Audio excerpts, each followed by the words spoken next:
Assalamu alaikum. Hope you all are enjoying the blessings of Allah Almighty. Today our lecture is about levels of biological organization. How living organism organize from simple substances into complex entities. Millions of hundreds of millions of chemical reactions take place in living organisms, and these chemical reactions involve some chemical compounds. These chemical compounds are made up of bioelements. Basically, naturally occurring elements are 692 in number, out of which 16 are called bioelements. The word bio indicate that these are some sort of elements that are present in living organisms. So bioelements are used in forming chemical compounds from which living organisms are made.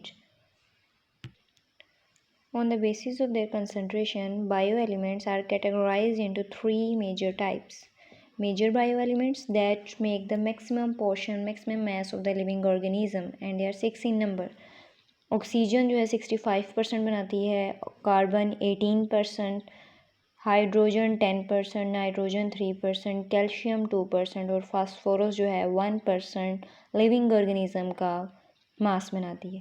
Next हमारे आ जाते हैं minor element, जो कि थोड़ी मिकदार में living organism का मास बनाते हैं, जैसे कि potassium 0.35%, sulphur 0.25%, chlorine 0.15%, sodium 0.15% and magnesium 0.05%। हमने इसे एज इट इज़ याद करना है, ये MCQs वगैरह में कंसनट्रेशंस पूछी जाती हैं।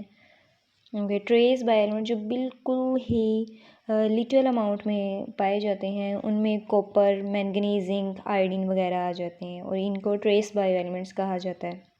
अगर मेजर बायोएलिमेंट का देखा जाए तो वो टोटल मिल के 99% बनाते हैं बॉडी मास, और अगर माइनर को मिलाएं तो ये सिर्फ और सिर्फ 1% बना रहे हैं। मेजर बायोएलिमेंट टोटल होते हैं 6 इन नंबर और माइक्रो बायोएलिमेंट होते हैं 10 इन नंबर। ओके, बायोएलिमेंट की जो करेक्टरिस्टिक्स हैं वो उन एलिमेंट्स के जो कि नेचर में पाए जाते हैं उनसे टोटली डिफरेंट हैं, जो कि इस चीज़ को इंडिकेट करती हैं कि bio element basis of life है। Basis of life bio element को कहा जाता है। इसी तरह बहुत सारे बायो एलिमेंट मिलते हैं, मॉलिक्यूल्स बनते हैं, इसी तरह ऑर्गेनेली, सेल और सो ऑन, एक कम्प्लेक्स जो है लिविंग ऑर्गेनिज्म बन जाता है। और लिविंग ऑर्गेनिज्म बहुत सारे नंबर ऑफ प्रोसेसेस जो है कैरी ऑन कर, जो कि इसे नॉन लिविंग थिंग से डिस्टिंक्ट बनाता है। Living thing composed of highly structured living substance that is called protoplasm. A protoplasm is a combination of nucleoplasm and cytoplasm plus cytoplasm.